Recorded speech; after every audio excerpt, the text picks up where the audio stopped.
ನಮಸ್ಕಾರ ಸ್ನೇಹಿತರೆ, power play ಕನ್ನಡಕ್ಕೆ ಮತ್ತೊಮ್ಮೆ ಆತ್ಮೀಯ ಸ್ವಾಗತ. ಐಪಿಎಲ್ ಹಂಗಾಮಿನ ನಡುವೆ ಟೀಂ ಇಂಡಿಯಾ ಅಭಿಮಾನಿಗಳಿಗೆ ಬಿಸಿಸಿಐ ಭರ್ಜರಿ ಅಪ್ಡೇಟ್ ಕೊಟ್ಟಿದೆ. ಮುಂಬರುವ ಅಫ್ಘಾನಿಸ್ತಾನ ವಿರುದ್ಧದ ಏಕದಿನ ಹಾಗೂ ಟೆಸ್ಟ್ ಸರಣಿಗೆ ಭಾರತ ತಂಡವನ್ನು ಪ್ರಕಟಿಸಲಾಗಿದೆ.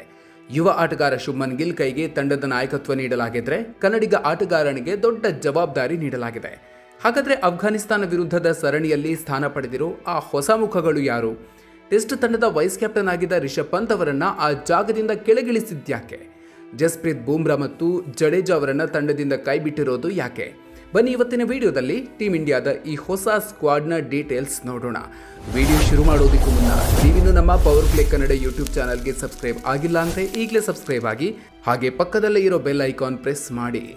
ರೋಹಿತ್ ಮತ್ತು ಹಾರ್ದಿಕ್ಗೆ ಬಿಗ್ ಟ್ವಿಸ್ಟ್. ಕೊಹ್ಲಿ ಕಥೆ ಏನು? ಸ್ನೇಹಿತರೆ, ಮೊದಲು ಏಕದಿನ ತಂಡದ ಬಗ್ಗೆ ನೋಡೋಣ. ಚೀಫ್ ಸೆಲೆಕ್ಟರ್ ಅಜಿತ್ ಅಗರ್ಕರ್ ನೇತೃತ್ವದಲ್ಲಿ ನಡೆದ ಸಭೆಯಲ್ಲಿ 3 ಪಂದ್ಯಗಳ ಏಕದಿನ ಸರಣಿಗೆ ತಂಡವನ್ನು ಪ್ರಕಟಿಸಲಾಗಿದೆ. ಈ ಸರಣಿಯಲ್ಲಿ ಯುವ ತಾರೆ ಶುಭ್ಮನ್ ಗಿಲ್ ಕ್ಯಾಪ್ಟನ್ ಆಗಿ ತಂಡವನ್ನು ಮುನ್ನಡೆಸಿದರೆ ಶ್ರೇಯಸ್ ಅಯ್ಯರ್ ಉಪನಾಯಕನಾಗಿ ಸಾಥ್ ನೀಡಲಿದ್ದಾರೆ. ಇನ್ನು ಬ್ಯಾಟಿಂಗ್ ವಿಭಾಗದಲ್ಲಿ ನಮ್ಮ ಕಿಂಗ್ ವಿರಾಟ್ ಕೊಹ್ಲಿ ಕೂಡ ಸ್ಥಾನ ಪಡೆದಿದ್ದು ಅಭಿಮಾನಿಗಳಿಗೆ ಖುಷಿ ತಂದಿದೆ. ಆದರೆ ಅತಿದೊಡ್ಡ ಟ್ವಿಸ್ಟ್ ಇರೋದು ರೋಹಿತ್ ಶರ್ಮಾ ಮತ್ತು ಹಾರ್ದಿಕ್ ಪಾಂಡ್ಯ ವಿಚಾರದಲ್ಲಿ.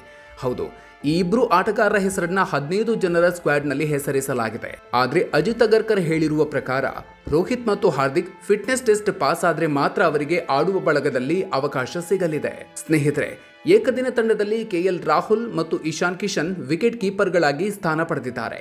ಈ ಸರಣಿಯಲ್ಲಿ ಪ್ರಮುಖವಾಗಿ ಹೊಸ ಆಟಗಾರರಿಗೆ ಮಣೆ ಹಾಕಲಾಗಿದೆ. ಗುರ್ನೂರ್ ಬ್ರಾರ್, ಪ್ರಿನ್ಸ್ ಯಾದವ್ ಮತ್ತು ಹರ್ಷ್ ದುಬೆ ಎಂಬ ಯುವ ಪ್ರತಿಭೆಗಳು ಇದೇ ಮೊದಲ ಬಾರಿಗೆ 15 ಜನರ ಸ್ಕ್ವಾಡ್ನಲ್ಲಿ ಸ್ಥಾನ ಪಡೆದಿದ್ದಾರೆ. ಇನ್ನು ಬೌಲಿಂಗ್ ವಿಚಾರಕ್ಕೆ ಬಂದರೆ, ನಿರಂತರವಾಗಿ ಕ್ರಿಕೆಟ್ ಆಡ್ತಾ ಇರುವ ಸ್ಟಾರ್ ವೇಗಿ ಜಸ್ಪ್ರೀತ್ ಬೂಮ್ರಾ ಮತ್ತು ಆಲ್ರೌಂಡರ್ ರವೀಂದ್ರ ಜಡೇಜಾ ಅವರಿಗೆ ಈ ಸರಣಿಯಿಂದ ವಿಶ್ರಾಂತಿ ನೀಡಲಾಗಿದೆ. ಟೆಸ್ಟ್ ತಂಡದ ಉಪನಾಯಕತ್ವ ಬದಲಾವಣೆ. ರಿಷಬ್ ಪಂತ್ ಔಟ್, ರಾಹುಲ್ ಇನ್. ಸ್ನೇಹಿತರೆ, ಏಕದಿನ ಸರಣಿಗೂ ಮುನ್ನ ಜೂನ್ 6ರಂದು ಮೊಹಾಲಿಯ ಮುಲ್ಲನ್ಪುರ್ನಲ್ಲಿ ಅಫ್ಘಾನಿಸ್ತಾನ ವಿರುದ್ಧ ನಡೆಯಲಿರುವ ಏಕೈಕ ಟೆಸ್ಟ್ ಪಂದ್ಯಕ್ಕೂ ತಂಡವನ್ನು ಪ್ರಕಟಿಸಲಾಗಿದೆ. ಇಲ್ಲೂ ಕೂಡ ಶುಭ್ಮನ್ ಗಿಲ್ ಅವರೇ ಕ್ಯಾಪ್ಟನ್ ಆಗಿದ್ದಾರೆ. ಆದರೆ ಟೆಸ್ಟ್ ತಂಡದಲ್ಲಿ ಒಂದು ಮಹತ್ವದ ಬದಲಾವಣೆ ಮಾಡಲಾಗಿದೆ. ಈ ಹಿಂದೆ ಟೆಸ್ಟ್ ತಂಡದ ಉಪನಾಯಕನಾಗಿದ್ದ ರಿಷಬ್ ಪಂತ್ ಅವರನ್ನು ಆ ಜಾಗದಿಂದ ಕೆಳಗಿಳಿಸಲಾಗಿದೆ. ಅವರ ಬದಲಾಗಿ ಕೆಎಲ್ ರಾಹುಲ್ ಅವರಿಗೆ ವೈಸ್ ಕ್ಯಾಪ್ಟನ್ ಪಟ್ಟ ಕಟ್ಟಲಾಗಿದೆ. ಈ ಹಿಂದೆ ತವರಿನಲ್ಲಿ ದಕ್ಷಿಣ ಆಫ್ರಿಕಾ ವಿರುದ್ಧದ ಸರಣಿಯಲ್ಲಿ ಸ್ಪಿನ್ನರ್ಗಳನ್ನು ಎದುರಿಸಲು ಭಾರತೀಯ ಬ್ಯಾಟರ್ಗಳು ಪರದಾಡಿದ್ದನ್ನು ನಾವು ನೋಡಿದ್ದೀವಿ. ಜೊತೆಗೆ ಪೂಜಾರ ಇಲ್ಲದ 3ನೇ ಕ್ರಮಾಂಕವು ಖಾಲಿ ಇದೆ. ಸಾಯಿ ಸುದರ್ಶನ್ ಆ ಜಾಗದಲ್ಲಿ ವಿಫಲರಾಗಿದ್ದರಿಂದ ಈ ಬಾರಿ ತಂಡದಲ್ಲಿರುವ ದೇವದತ್ ಪಡಿಕ್ಕಲ್ ಅವರಿಗೆ ಹೆಚ್ಚಿನ ಅವಕಾಶ ಸಿಗೋ ನಿರೀಕ್ಷೆ ಇದೆ. ಟೆಸ್ಟ್ ತಂಡದಲ್ಲೂ ಮಾನವ್ ಸುತಾರ್, ಗುರ್ನೂರ್ ಬ್ರಾರ್ ಮತ್ತು ಹರ್ಷ್ ದುಬೆ ಎಂಬ 3 ಹೊಸ ಮುಖಗಳಿಗೆ ಅವಕಾಶ ಸಿಕ್ಕಿದೆ. ಒಟ್ಟಿನಲ್ಲಿ ಸ್ನೇಹಿತರೆ, ಐಪಿಎಲ್ ಮುಗಿದ ಕೇವಲ 5 ದಿನಗಳಲ್ಲೇ ಟೆಸ್ಟ್ ಪಂದ್ಯ ಶುರುವಾಗಲಿದ್ದು ಜೂನ್ 14ರಿಂದ ಧರ್ಮಶಾಲಾ, ಲಕ್ನೋ ಮತ್ತು ಚೆನ್ನೈನಲ್ಲಿ ಏಕದಿನ ಸರಣಿ ನಡೆಯಲಿದೆ. ಯುವ ಆಟಗಾರರೊಂದಿಗೆ ಕಣಕ್ಕಿಳಿತಾ ಇರುವ ಟೀಂ ಇಂಡಿಯಾ ಅಫ್ಘಾನ್ ಪಡೆಯನ್ನು ಹೇಗೆ ಎದುರಿಸಲಿದೆ ಅನ್ನೋದನ್ನು ಕಾದು ನೋಡಬೇಕಿದೆ.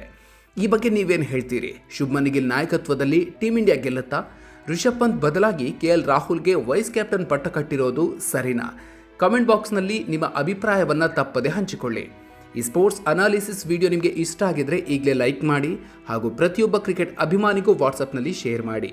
ಟೀಮ್ ಇಂಡಿಯಾ ಹಾಗೂ ಐಪಿಎಲ್ನ ಇಂಥ ಲೇಟೆಸ್ಟ್ ಅಪ್ಡೇಟ್ಸ್ಗಳಿಗಾಗಿ ಮರೆಯದೆ ನಮ್ಮ ಪವರ್ ಪ್ಲೇ ಕನ್ನಡ ಯೂಟ್ಯೂಬ್ ಚಾನಲ್ಗೆ ಸಬ್ಸ್ಕ್ರೈಬ್ ಆಗಿ. ಮುಂದಿನ ವಿಡಿಯೋದಲ್ಲಿ ಮತ್ತೊಂದು ಇಂಟ್ರೆಸ್ಟಿಂಗ್ ಅಪ್ಡೇಟ್ ಜೊತೆಗೆ ಮತ್ತೆ ಸಿಗೋಣ. ಅಲ್ಲಿವರೆಗೂ ನಮಸ್ಕಾರ.